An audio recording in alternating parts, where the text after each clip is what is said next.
the Green New Deal, supporters, and detractors. Yeah, I rounded up a few stories on this topic, and I'll briefly reference this one. I think the link that is in the video is an Intercept piece called "Who's Afraid of the Green New Deal?" There's another Intercept piece from a day later, and then a couple of other pieces that I've been reading. This is kind of an interesting topic to look at, really kind of more broad overview. I don't want to focus in on what this is talking about specifically, but what it outlines is there are obvious detractors from the Green New Deal, right? Republican voters who take huge sums of money from the fossil fuel industry, oil and gas lobbies and things like that, have historically been climate deniers, and people who are going to put that oil and gas lobby interests front and center, number one. No surprise that they're not a fan of the Green New Deal. Absolutely right. The other one that is a surprise to some people but shouldn't be is that center-left Democrats, who also have a tendency to receive large amounts of fossil fuel money, also are against the Green New Deal. There's a growing coalition of anti-Green New Deal people calling it the Green Pipe Dream. This is similar to like Nancy Pelosi's, their green whatever they call it comment. Interesting follow-up to that. On our Facebook page, I actually did a live stream coverage of the Sunrise Movement that was actually calling for Senator Dick Durbin and Senator Tammy Duckworth to support the Green New Deal. And from what they have said, especially when speaking to some of their staff members, is that they're calling it non-realistic, that it's something that could hurt jobs. At least from the Duckworth and Dick Durbin campaigns. These are two Illinois United States senators. And they're basically calling it the same thing that Nancy Pelosi is calling it. That's not real. It's not viable. It's going to hurt jobs. They're half and half on it. They don't really consider it anything worthwhile to vote for. So, I mean, even here, those two have a lot of power in the United States Senate.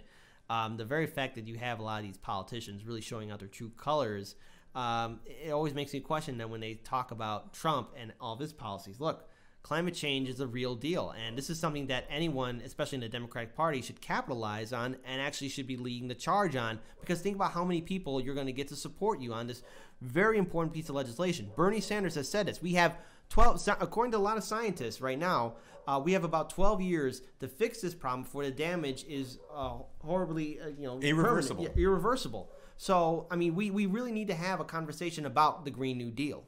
So, go back a week. We talked about this on the show last week, but there was the Sunrise Movement that went into Senator Feinstein's office to ask her to support and vote yes on the Green New Deal. And this group included elementary school children, high school children, and members of the Sunrise Movement. And Senator Feinstein, in so many words, told them, no, I know what I'm doing. We've been doing this for a long time. She's been in office for 30 years. And basically talked about she's going to draft more palatable legislation that has a better opportunity for her to get corporate donors. And remember, the people of California, you elected her into office again. It's a name you know. I mean, you guys had a chance to really get her out of office, but it goes to show you just how much influence she has over California voters and why people need to go out to vote. Because, look, climate change is a real thing. Whether you like it or not, it's going to impact human society. And the rest of the international community is talking about having green jobs and green infrastructure. But here's what's really important about that, Go ahead. right? Senator Feinstein telling these kids no when they say, scientists tell us we have 10 to 12 years to fix this. She is not just saying, I think we need to stay with 20th century governance style where, Republicans get to be the crazy racist and try everything, pull out all the stops to get what they want. But we're going to be the center-left adults in the room, and we're going to wag our finger at them and give mealy-mouthed sort of half-truth, things to try and get them on board with this. Maybe, okay, man, let's keep the status quo going. No, that's not what that means. You are literally condemning these children to lose their future. They're saying, we've got 10 years to do this. We need drastic change right now. So people like Alexandria Ocasio-Cortez and people who are on with the Green New Deal and the Sunrise Movement are doing the right thing and saying, we're done with this nonsense of like, we're going to come up with some centrist, more Republican, some more right-leaning kind of legislation and try and win over the crazy racist nationalists over in the GOP. That ain't going to work. We tried it with the ACA, right? Yeah. Oh, well, we can't have Medicare for all. How about the public option? No, we can't do that either. Let's just give you the Heritage Foundation's plan Oh, you want even more concessions? Oh, here are even more concessions. They still didn't vote for it. They tried to repeal it over 40 times.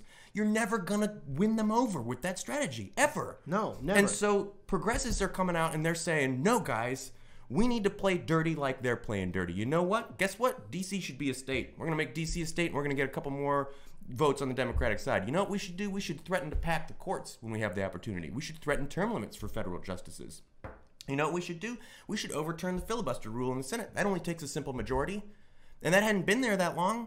This is not like a traditional precedent that we're usurping. Well, this is playing politics and saying this is what we want. And we have to be aggressive about this because, look, the human species, just like any other species on the planet, can go extinct. Only except we have the power and the resources and the technology to really elevate ourselves and actually make sure that we continue on for X amount of centuries, okay?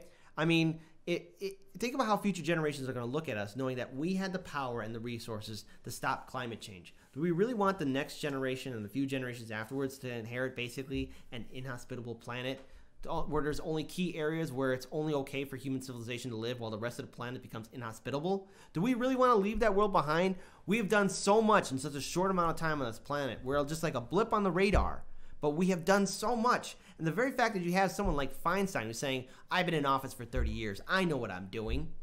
Yeah, I know. I'll tell you what you're doing. You're turning a blind eye. You're going to pass away because you're a senior citizen. Nothing against old people, but you're going to pass away one day very soon.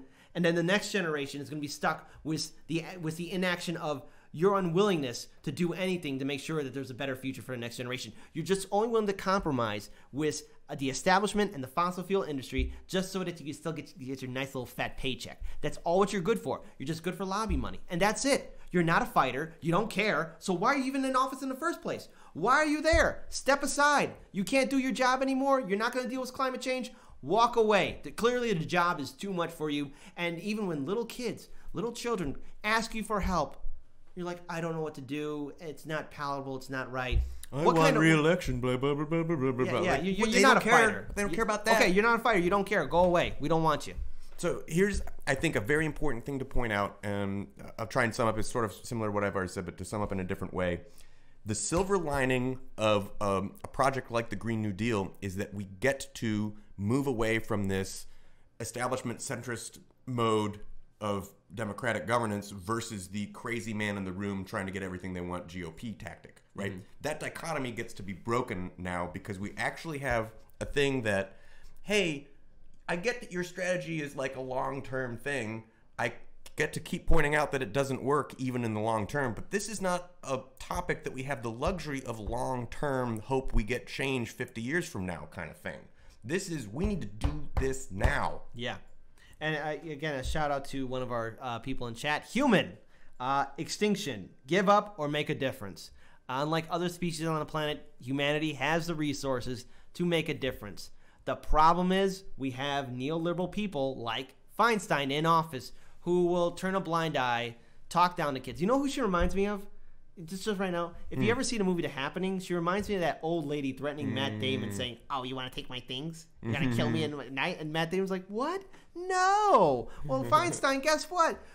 We want you to do your job. If you can't do your job, then guess what? We're gonna take away your seat, make sure you don't get any more lobby money, and then somebody more responsible than you can actually do the job. And think about it. Let's say somebody replaces Feinstein, a progressive who actually takes climate change and the Green New Deal seriously, and does that in their first year.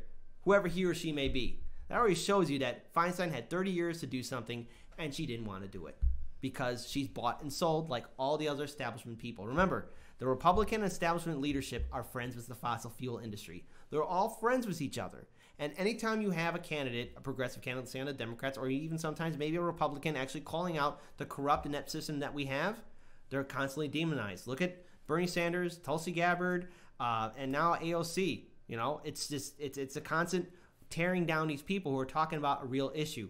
Climate change will not only impact the United States, but the rest of the international community. And the very fact that we currently have an administration that doesn't want to talk about climate change, and the very fact that you have people in the Democratic establishment that don't want to talk about climate change, shows you why all of us need to get involved. Paul, I'll give you the final note. We need to be calling our congressmen and senators and asking them to support the Green New Deal unequivocally. None of this mealy-mouthed centrist, let's rewrite a middle ground thing. We don't have time for middle ground things. And be vigilant when it comes to the 2020 race. There are going to be, I think we are still going to have state races to have a look at, and we need to be electing congresspeople who are in favor of the Green New Deal and aren't this mealy-mouthed, I'm going to keep using that word because I love it so much, that aren't this wishy-washy, in the center, not do anything, let the Republicans win politicians. Right. Also of note, this is the kind of thing that the politicians that we really like, think people like Bernie Sanders, people like Tulsi Gabbard, people... Hey, did you like that video? Hit the subscribe button, hit that thumbs up icon, and also hit that ring bell notification so that way you guys know when we have more content up on the Hardlens Media YouTube channel. But Paul, what else can people do to help us out? Keep watching.